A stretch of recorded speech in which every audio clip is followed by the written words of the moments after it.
Final de semana grandemente abençoado. Que privilégio meu ouvir essas apresentações, essa orquestra, o coral, participar do canto congregacional e ter o privilégio de conviver com irmãos que nos são tão caros. Graças a Deus por isso. Um grande privilégio mesmo para nós. Bem, irmãos, ontem nós conversamos sobre aquilo que existe de mais importante, Deus conosco. Eu estou certo de que Deus conosco é que motiva essa orquestra. E eu estou certo de que Deus conosco é que motiva este coral. Também estou convencido de que Deus conosco é que vocacionou esses pastores para cuidar do rebanho. E eu estou certo de que se existimos como igreja, é porque Deus está conosco. Porque não estivesse o Senhor conosco, diz o salmista, Jerusalém é que o diga. Estaríamos perdidos, não tenha dúvida. Então, Deus conosco é muito importante. E consideramos pela manhã sobre o valor da palavra de Deus e sobre a importância da sabedoria. Bem, todas estas coisas convergem para um lugar só, chamado igreja. Aqui reside a palavra de Deus, e aqui está a sabedoria de Deus. Aqui está aquilo que de mais importante existe, que nos motiva e que nos dá força. Esta palavra tão bonita, comunhão. E nós nos encontramos uns com os outros, e é como se já convivêssemos há tanto tempo. O livro de Atos dos Apóstolos, capítulo 4, verso 32, diz que era o coração e a alma dos que creram. Me sinto assim. Vou participar de um culto com vocês no Reino Celestial. Ouvir esses instrumentos, ouvir vozes assim e louvar a Deus. Bem, irmãos, 159 anos de Igreja Presbiteriana São Caetano, ou 59. Não Igreja Presbiteriana do Brasil, não é? Mas eu disse que a Igreja Presbiteriana de São Caetano tem muita história. Muita história. Quantas lutas tiveram? Quantas vitórias tiveram? Aqui vocês viram os filhos crescendo. Aqui alguns se conheceram e se casaram. Aqui vocês professaram fé. E aqui vocês aprenderam a palavra de Deus. E aqui vocês têm servido a Deus. Esta é a igreja.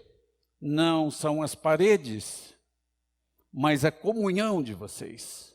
A reunião de vocês. Isto é a igreja. E nesta noite eu quero falar sobre isso, um pouco sobre a igreja.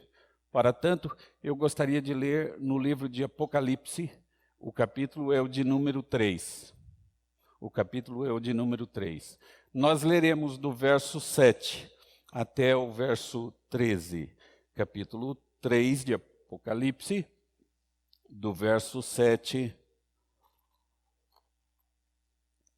até o verso 13. Nos diz assim a palavra do Senhor. Ao anjo da igreja em Filadélfia, escreve: estas coisas diz o santo, o verdadeiro, aquele que tem a chave de Davi, que abre e ninguém fechará, e que fecha e ninguém abrirá. Conheço as tuas obras. Eis que tenho posto diante de ti uma porta aberta, a qual ninguém pode fechar. Que tens pouca força, entretanto, guardaste a minha palavra e não negaste o meu nome. Eis que farei que alguns dos que são da sinagoga de Satanás, desses que a si mesmos se declaram judeus e não são, mas mentem, eis que os farei vir e prostrar-se aos teus pés, e conhecer que eu te amei. Porque guardaste a palavra da minha perseverança, também eu te guardarei da hora da provação que há de vir sobre o mundo inteiro, para experimentar os que habitam sobre a terra. Venho sem demora, conserva o que tens, para que ninguém tome a tua coroa. Ao vencedor, falo-ei coluna no santuário do meu Deus, e daí jamais sairá. Gravarei também sobre ele o nome do meu Deus, o nome da cidade do meu Deus, a nova Jerusalém que desce do céu, vinda da parte do meu Deus, e o meu novo nome. Quem tem ouvidos, ouça o que o Espírito diz às igrejas. Que assim Deus tenha misericórdia e graça conosco. E inscreva em nosso coração as suas verdades eternas que nos dão vida e força. Quando se ouve o nome Filadélfia, comumente nós pensamos em uma cidade americana, não é? Mas o nome Filadélfia é mais rico. E ele significa amor fraterno. Falei de manhã sobre Epafrodito e o seu amor abnegado e disposto para com Paulo, sua disposição de servir a Paulo. Filadélfia é esta igreja do amor fraterno, da comunhão. Que riqueza! Vocês terem pessoas com quem conversar, amigos a quem abraçar, pessoas a quem vocês possam ligar à noite, de dia, a qualquer hora, e abrir o coração. Pessoas com quem vocês compartilham a dificuldade e também compartilham os momentos alegres. Igreja do amor fraterno. Isso me anima na igreja e me alegra na igreja. Isso é muito importante. Esse amor, este vínculo que tem entre os irmãos é muito importante. Esta é a cidade, então, do amor fraterno. Essa cidade ficava em um vale de Sardes, e Laodiceia também bem perto, na Ásia, naquela região que hoje é conhecido como Turquia. É ali que ficava esta cidade. E Filadélfia, no ano 17 depois de Cristo, sofreu um grande terremoto, uma coisa medonha. 3 anos depois, esse terremoto ainda se replicava e casas eram destruídas. E passou por todas essas dificuldades. Hein? Você acha que a igreja chegou até nós a um baixo preço? Quantas pessoas se dedicaram, investiram toda a vida? Policarpo, chamado de o Velho, com 80 anos, foi condenado à morte. E quando quiseram amarrá-lo, para que ele ficasse na fogueira e fosse queimado, ele disse, não precisa, eu fico. O que nós já passamos? Quanta história tem a igreja? Simonton, quando veio para o Brasil, e ele veio porque alguém pregou no seminário, e o nome do pregador era Rod, e falou do Brasil. E ele disse, eu vou ser missionário lá. E ele veio. E disseram a ele, não vá. Você vai para o Brasil e você vai morrer de febre amarela. É a terra da febre amarela. E sabe de uma coisa? Ele veio. E ele morreu de febre amarela.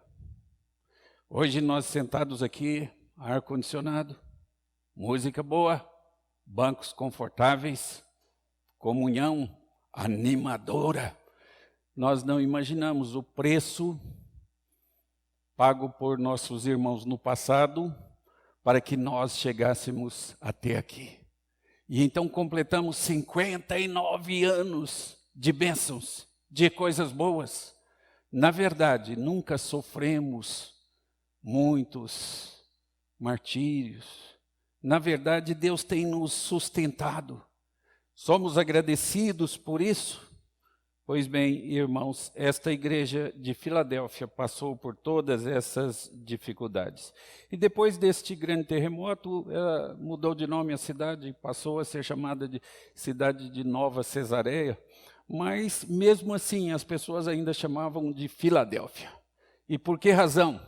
Porque há uma coisa que nós não esquecemos, há uma coisa que nós não apagamos do nosso coração e da nossa mente: o amor fraterno.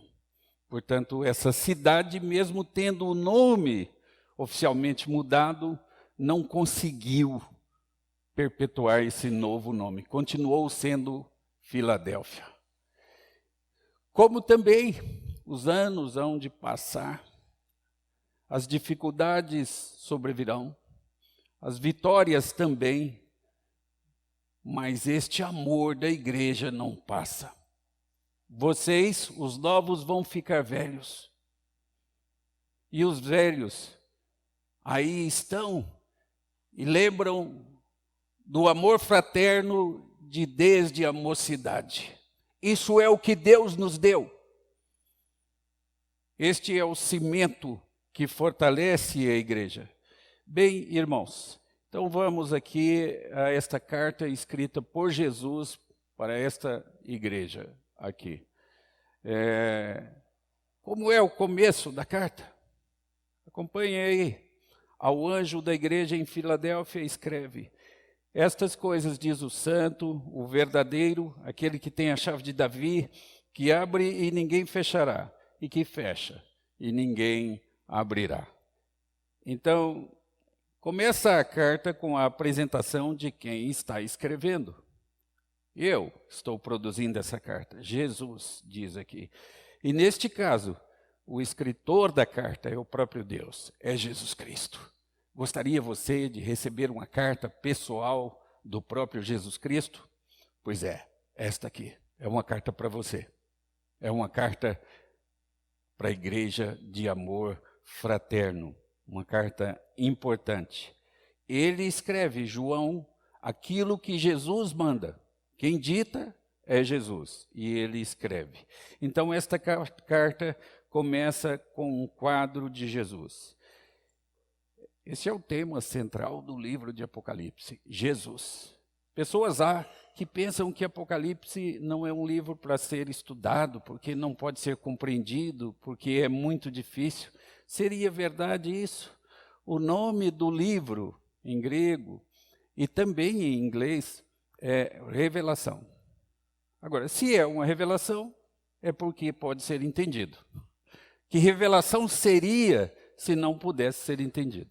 Então, é uma revelação. E revelação para nos confortar e falar de coisas boas.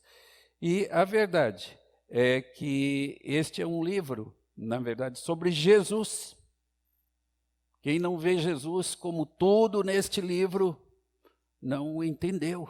Como falamos de manhã, o apóstolo Paulo, quando quis transmitir sabedoria para a igreja de Corinto, ele falou sobre Jesus. E ele diz, porque Jesus é sabedoria.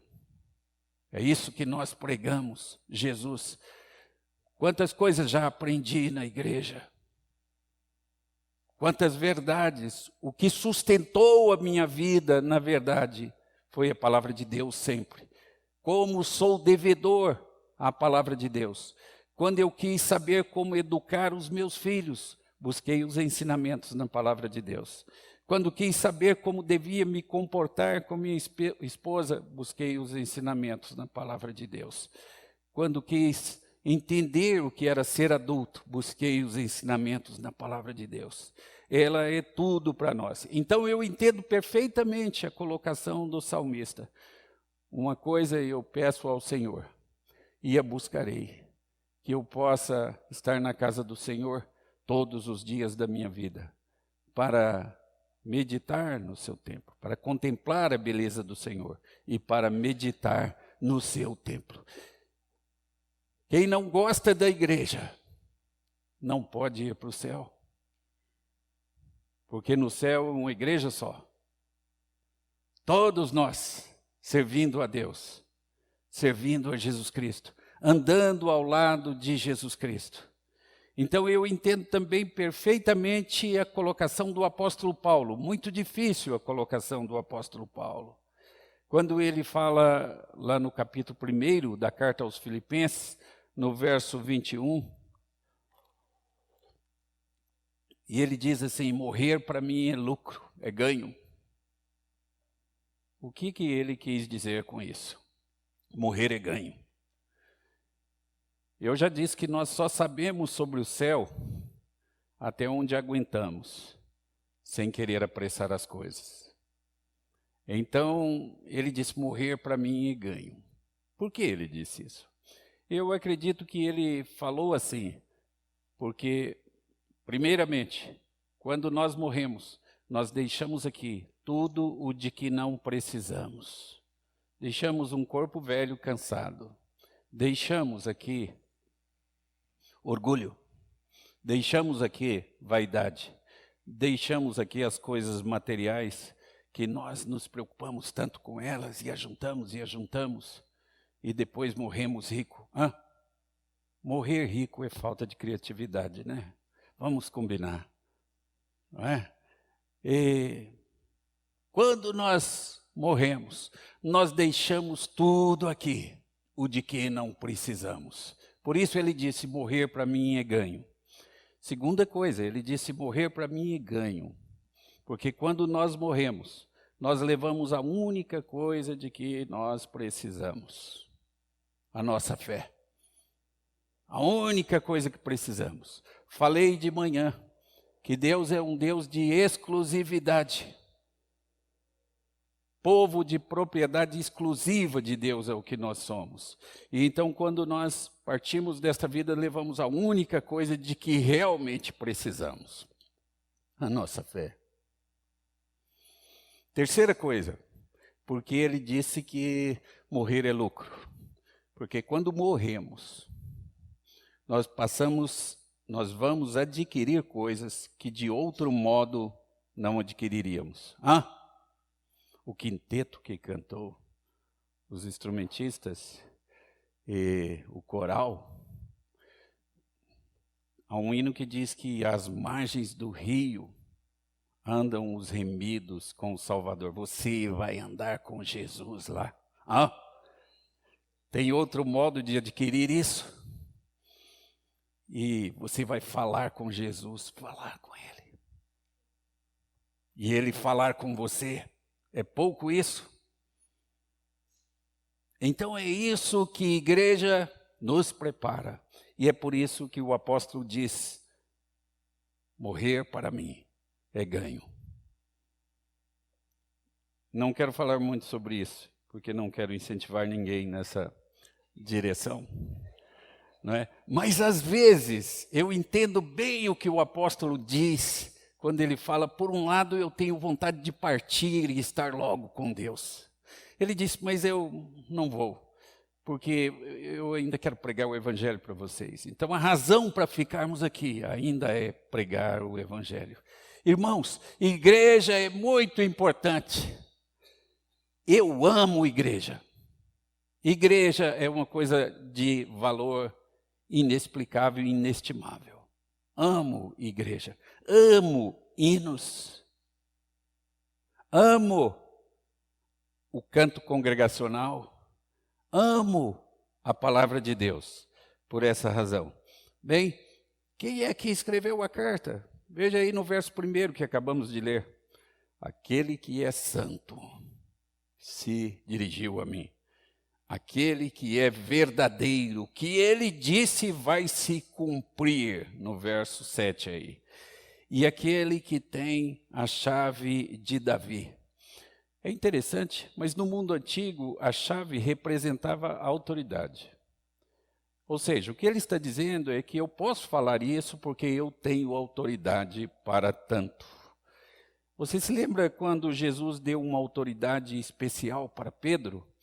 E Jesus fez uma pergunta aos discípulos sobre quem eles pensavam que Jesus era, e Pedro respondeu: tu és o Cristo, o Filho de Deus.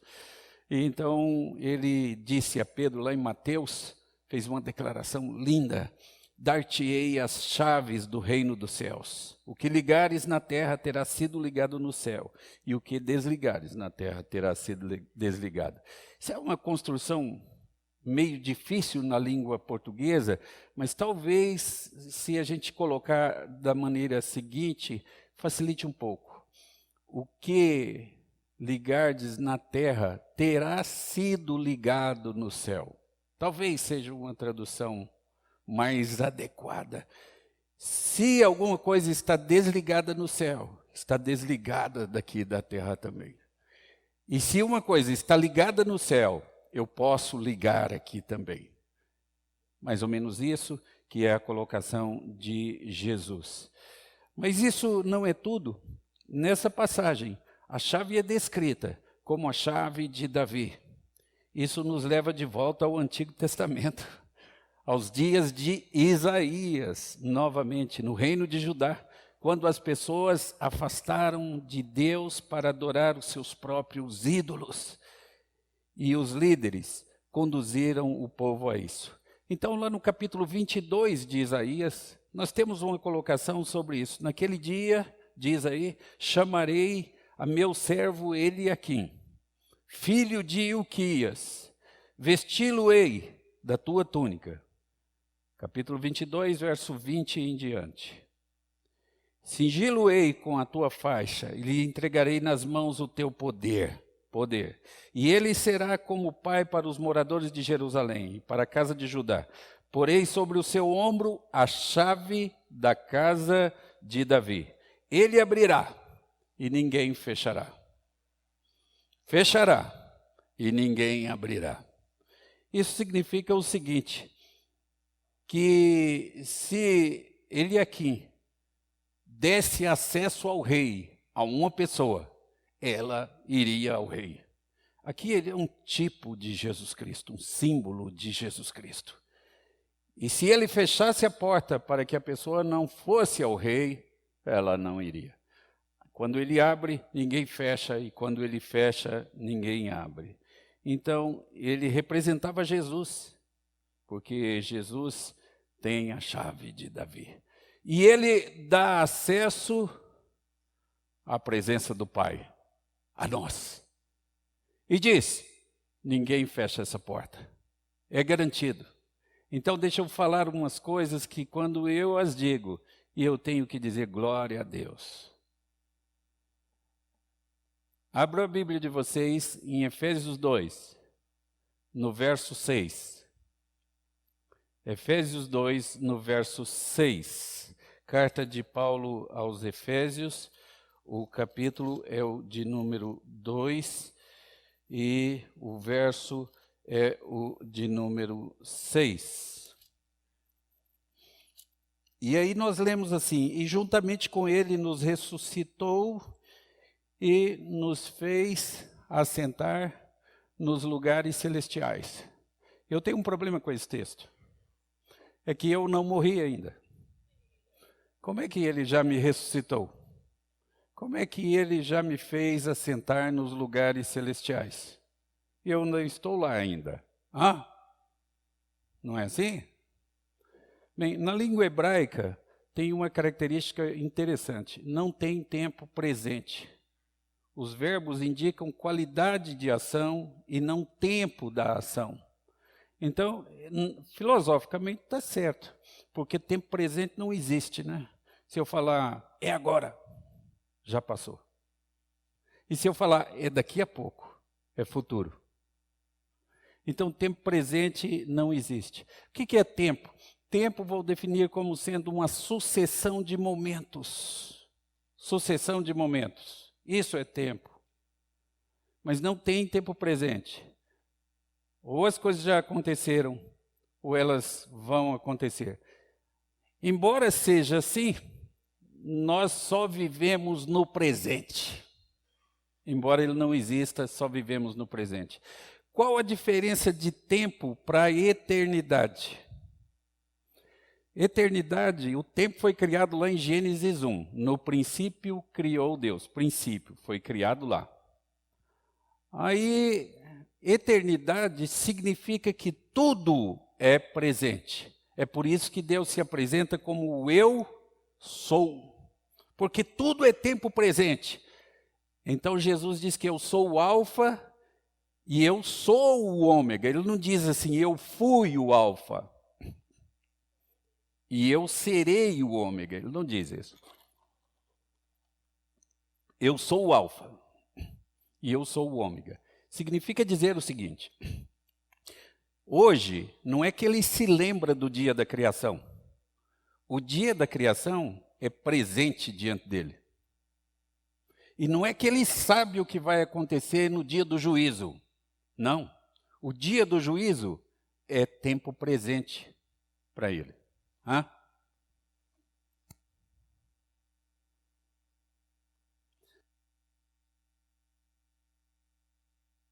Então pensem comigo aqui.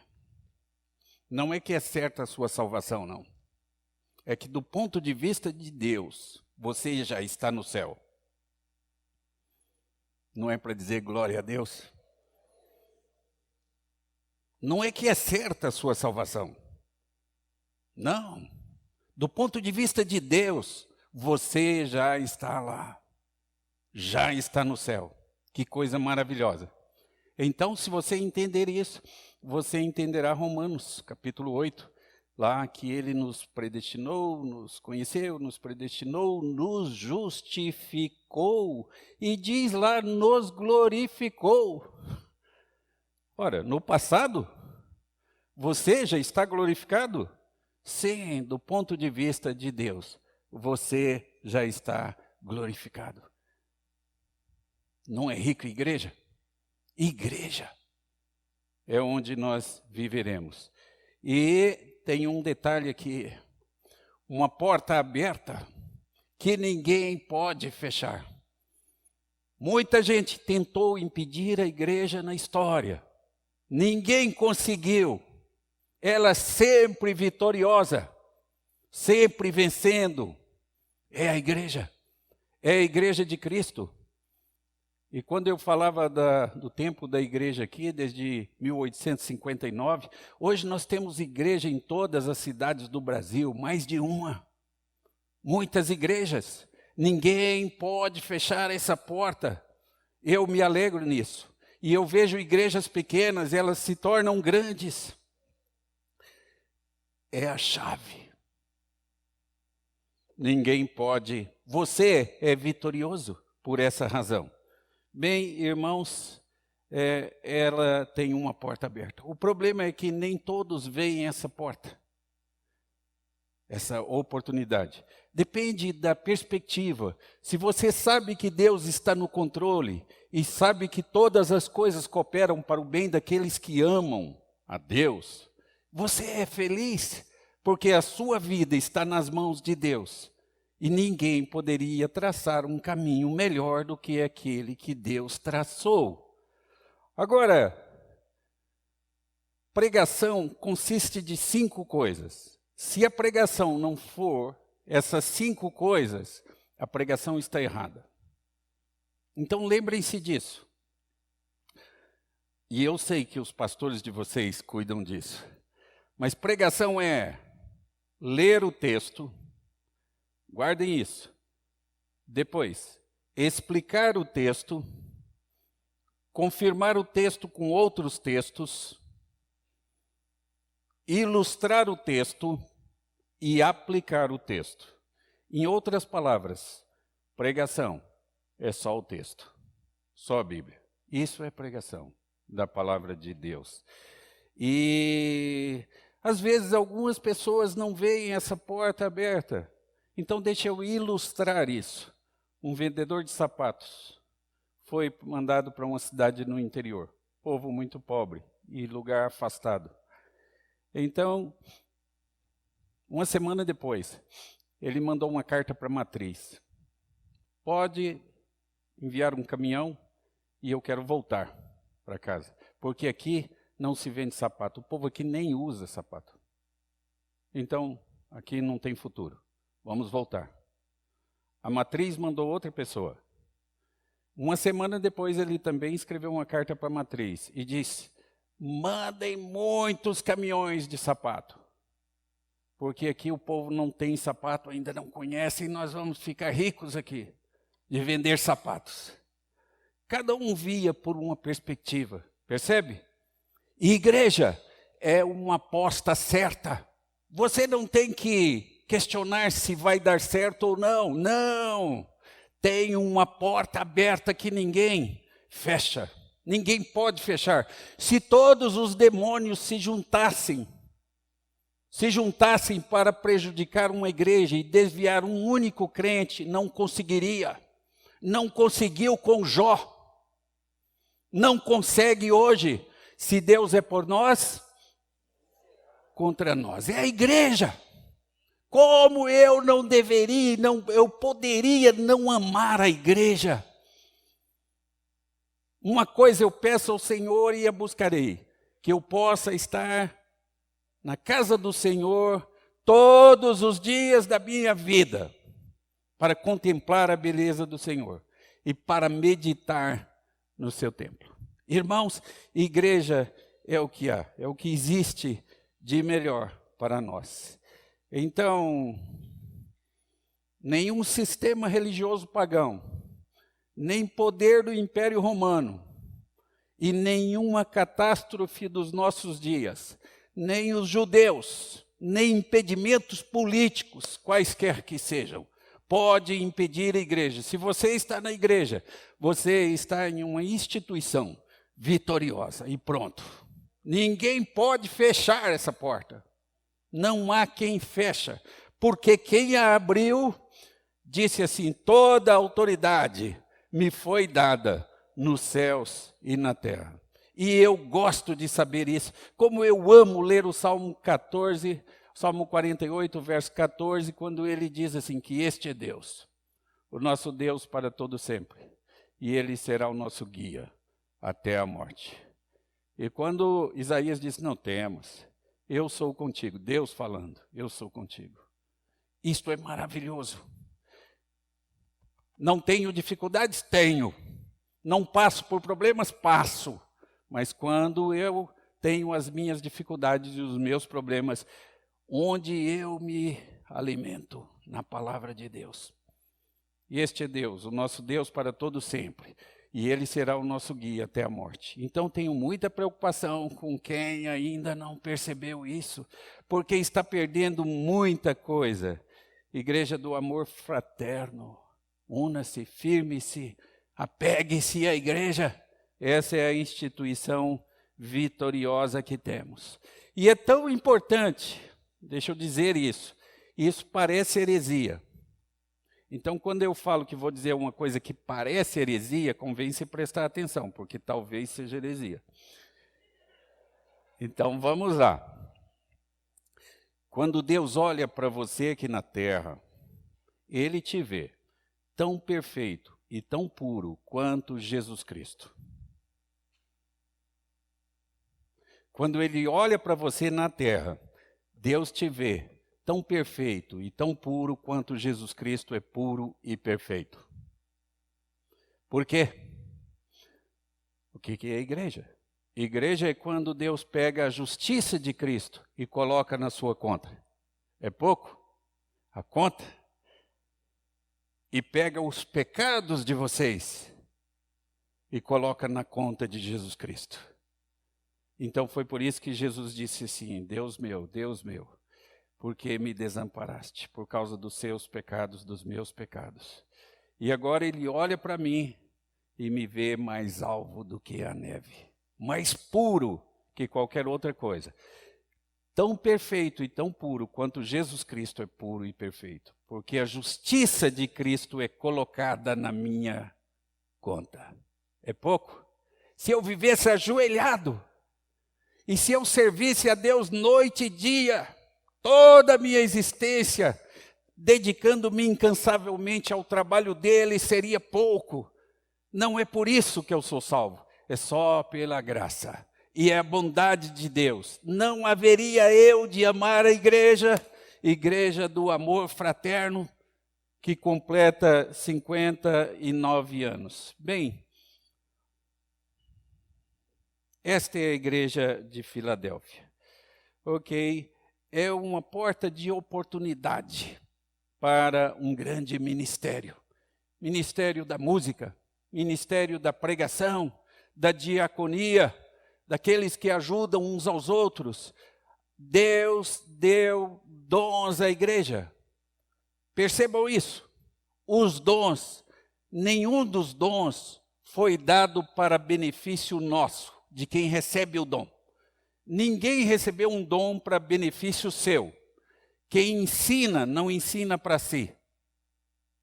Quem canta, canta para os outros. Quem ajuda, não ajuda a si mesmo, ajuda os outros. Todos os dons são para servir o próximo. Todos os dons foram dados para isso. A árvore não come dos seus próprios frutos. Usem os seus dons para a edificação da igreja, para a glorificação do nome de Deus, para animar os outros, para incentivar os outros, para ajudar os outros, enfim. Ok, Cristo necessariamente não chamou você para que sejam uma mega igreja e que você dirija e que você faça todas as coisas sozinhos. A igreja é um corpo. Cada parte é importante. Desde o Epafrodito, que deixou todas as coisas para cuidar de Paulo, até Gaio, né? E eu me impressiono muito quando leio a carta aos Romanos, e quem escreveu a carta aos Romanos foi um homem chamado Tércio. Então, lá quando termina, ele fala, olha, Tércio e Quarto, tal. E eu fiquei preocupado com isso. O que é isso? Que nomes diferentes esses, né? E lá reuniam-se na casa de Gaio. Ok. Agora, por que eu fiquei assustado? Porque não é nome, é número. Diga ao 3 e ao 4 que é isso que está lá. Eles eram escravos. Escravos não tinham nomes. Mas eles são colocados ali ao lado daqueles que eram abastados e podiam receber a igreja na casa deles. Não tem mais um mais importante que o outro. Nem homem, nem mulher. Nem escravo, nem livre. Todos somos iguais. E as tarefas que são dadas às mulheres, a contrapartida para os homens é muito maior. Efésios 5 diz, maridos, amai a vossa esposa, a vossa mulher, como Cristo. Cristo nunca fez nada para entristecer a igreja. Tudo o que ele fez foi para o bem da igreja. E quando foi necessário, ele morreu pela igreja. Você ama assim a sua esposa? É assim que você deve amá-la. Maridos, amai a vossa esposa, como Cristo amou a igreja. Igreja está em tudo, é modelo, é tudo. Igreja, não sei o que seria da vida sem igreja. Igreja é tudo para nós. Ok. E essa igreja prevalece sobre um mundo mau. Veja aí o verso 9 aí. Diz, eis que farei alguns dos que são da sinagoga de Satanás, destes que a si mesmos se declaram judeus e não são, desses que a si mesmos se declaram judeus e não são, mas mentem, eis que os farei vir e prostrar-se aos teus pés e conhecer que eu te amei. Ninguém vence a igreja, nem interna, nem externamente. E mesmo aqueles que se levantam dentro da igreja, eles contra a igreja, eles não resistem e eles acabam saindo.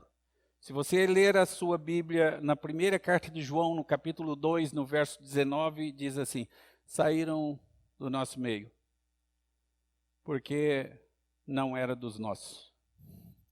E assim, Deus não permite, Deus vai purificando a sua igreja. E diz que para essa igreja do amor fraterno, que enfrentava às vezes dura oposição, que ela teria uma porta aberta que ninguém fecharia.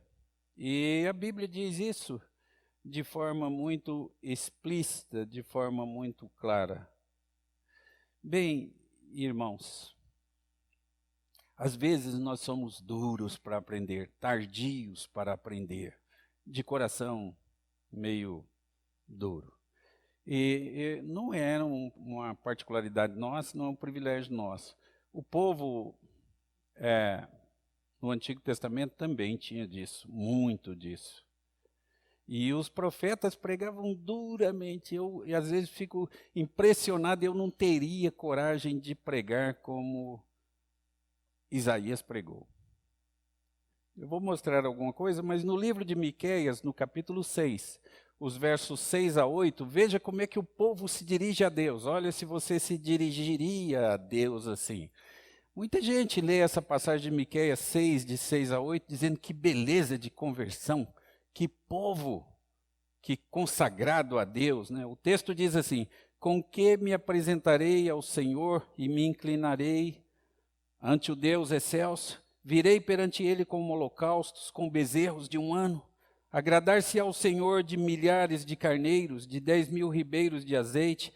Darei o meu primogênito pela minha transgressão, o fruto do meu corpo pelo pecado da minha alma. Que povo consagrado, não é? Na verdade, o que esse povo aqui está dizendo é o seguinte: esse Deus não está satisfeito com nada. O que ele quer? Ele quer ribeiros de azeite, ribeiros de azeite.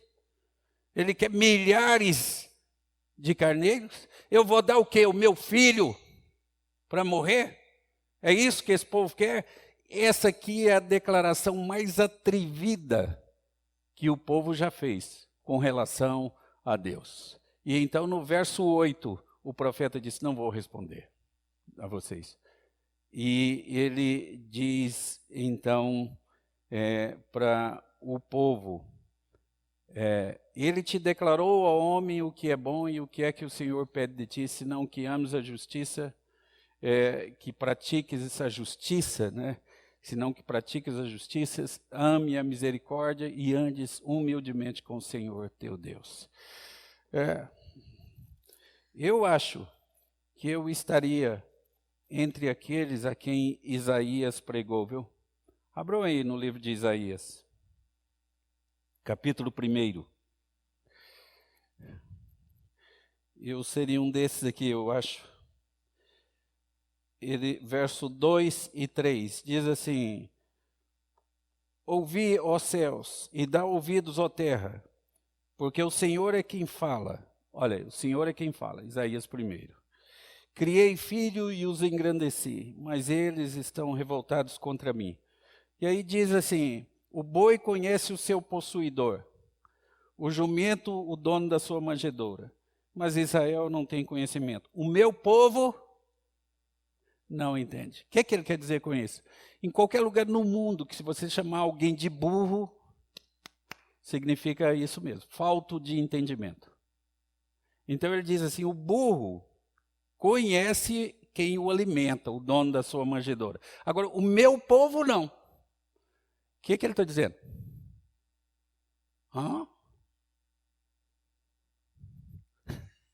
Isso mesmo. O meu povo é mais burro do que os burros. Pois é. Como nós olhamos para o mundo criado, desfrutamos das bênçãos existentes, assistimos a um culto com instrumentos que nos levam para o céu, músicas que nos elevam, e ainda assim não nos maravilhamos. Precisamos ver isso. Precisamos dar às coisas o valor que as coisas têm. Eu gostaria de saber disso. Conseguir dar o valor certo que as coisas possuem. E às vezes eu vejo pessoas dando muito valor a coisas que nada valem. Como eu fiquei triste há algum tempo que pessoas pediram demissão do emprego, venderam casa para ir para o Japão assistir uma partida de futebol. Que vergonha! Precisamos aprender a dar às coisas o valor que as coisas possuem. Coisas eternas precisam de ser valorizadas, inestimavelmente valorizadas. Coisas terrenas ficam aqui. Deixamos aqui. tudo aquilo de que não precisamos. Como eu quero deixar tudo aqui? Bem, essa é a igreja do amor fraterno. Igreja de Filadélfia. Bem, tem aqui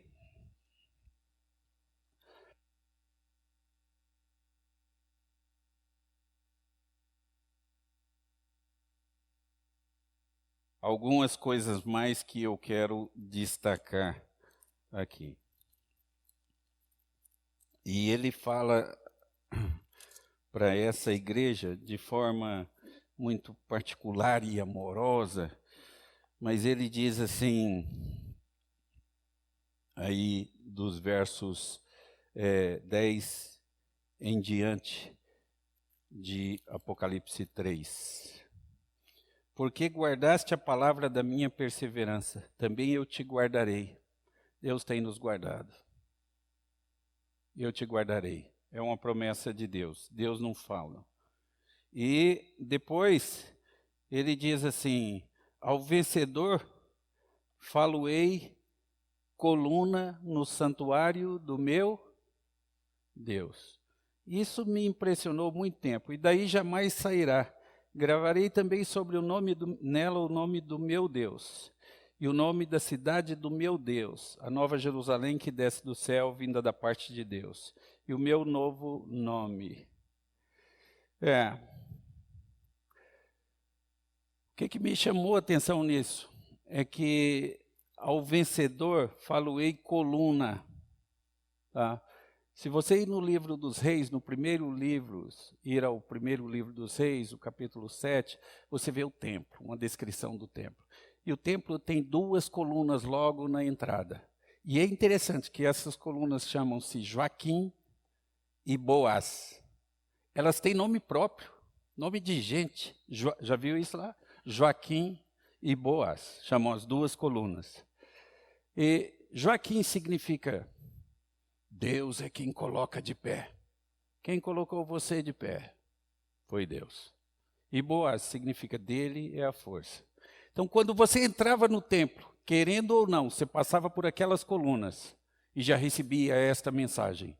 Se você quer ficar de pé, é Deus que vai colocar você de pé. Porque de Deus é a força. E falou assim, ao vencedor, eu vou torná-lo uma coluna. Quando você é uma dessas colunas, e quando você lê o capítulo 1 de Apocalipse, e fala sobre Jesus lá glorificado, diz assim, os pés são semelhantes, o verso 15, ao bronze polido, como que refinado numa fornalha. E fala das pernas de Jesus como bronze. Isso era as colunas. Eram as colunas. Quando você chegava no templo, você quisesse ver uma imagem de Deus, você só via as pernas de Deus, porque as colunas eram considerado as pernas de Deus. E que estava sobre a terra. Ok. Então, o máximo que a pessoa iria ver eram as pernas de Deus, as colunas.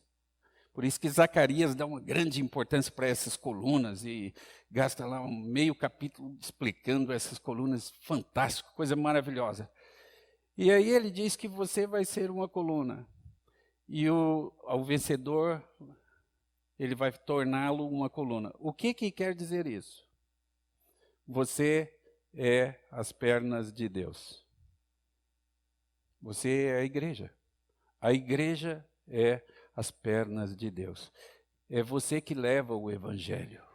É você que leva a mensagem para as nações. Você é as pernas de Deus. Agora, só tem um problema. É que o texto diz que isso só será dos vencedores.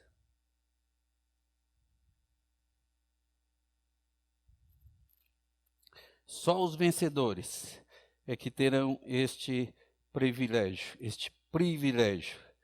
E veja Você é um vencedor? Você tem esse privilégio de ser coluna da casa de Deus? Quem são os vencedores? No livro de Apocalipse, só tem promessas para o vencedor. Só. Agora, quem são os vencedores? Se você abrir a sua Bíblia, na primeira carta de João, no capítulo 5, os versos 4 e 5 descrevem o vencedor. E você pode saber se você é um vencedor ou não. Mas na Bíblia só tem promessa para o vencedor. Saiba disso. Então, o capítulo 5, os versos 4 e 5 nos diz assim: porque todo o que é nascido de Deus vence o mundo.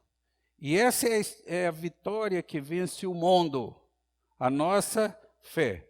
Quem é que vence o mundo, senão aquele que crê que Jesus Cristo é o Filho de Deus? Você acredita que Jesus é o Filho de Deus? Você é vencedor. Vencedor. É isso que você é, vencedor. Se você acredita em Cristo, você é vencedor. Paulo diz que não somos só vencedores. Ele diz, somos mais do que vencedores. Eu leio isso, acho que vocês também, mas meu coração inflama e eu tenho que me vigiar, porque senão não paro, viu? Então, isso me arrebata, toma conta de mim, esse privilégio que nos é dado por Deus. Então, é a promessa de sustentação que nós temos aí. Ao vencedor, falo-ei coluna no santuário do meu Deus, e daí jamais sairá. Você é as pernas de Deus. Você vai conduzir a mensagem de Deus. É isso que Jesus fala em outras partes. Vós sois a luz do mundo. Nós somos a luz do mundo. Nós estamos aqui para fazer isso. Façamos bem. E ele então termina dizendo aí no verso 13, quem tem ouvidos, ouça o que o Espírito diz às igrejas, não é? O que significa isso? Ele repete muito isso aqui em Apocalipse. Quem tem ouvido, ouça o que o Espírito diz à igreja. Se você abrir a sua Bíblia no livro do profeta Ezequiel, no capítulo 33, talvez você entenda um pouco melhor o que está aqui em Apocalipse. Veja aí, capítulo 33 do profeta Ezequiel, a partir do verso 30, nos fala assim: quanto a ti, ó filho do homem, os filhos do teu povo falam de ti junto aos muros, nas portas das casas, falam um com o outro, cada um a seu irmão, dizendo, vinde, peço-vos e ouvi qual é a palavra que procede do Senhor. Deixa eu explicar isso aqui. É possível que Ezequiel tenha sido o melhor pregador do Antigo Testamento. Era um grande pregador, um grande orador. E o povo falava assim, você quer ouvir um sermão?